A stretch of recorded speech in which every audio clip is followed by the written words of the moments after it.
I think in the database space in particular, there's been a huge explosion in providers in recent years.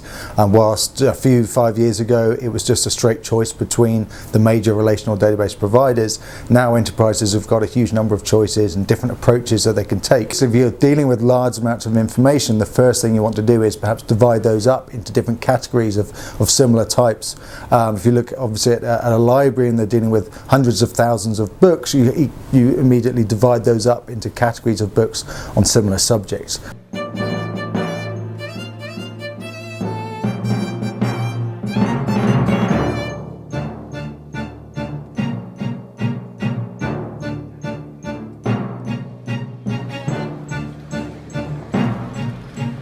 The database space, you can very quickly actually divide those up into categories and subcategories. So the relational and non-relational databases have been around for decades, and then more recently things like NoSQL, NewSQL, and then different subcategories from there. So that's where we started off.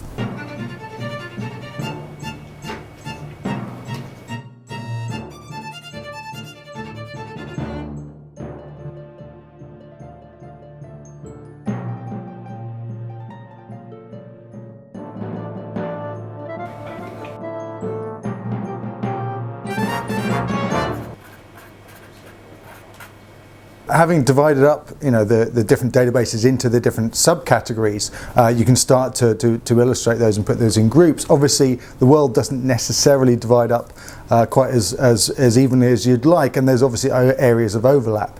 And what we found was that the points of intersection, when you look at fine-grained detail, are many and varied, and actually whilst at a high level there's obvious groups of databases, once you start looking at a closer level, there's a lot more points of intersection, and it can become actually quite messy. So by mapping out the different technologies as different lines of similar databases, and then really highlighting the points of intersection, what we found is that you can actually visualize the landscape in a way that an organization can start by looking at perhaps the technologies they've adopted now and they've looked at before, and follow the lines to identify similar emerging technologies and where some of the different areas overlap.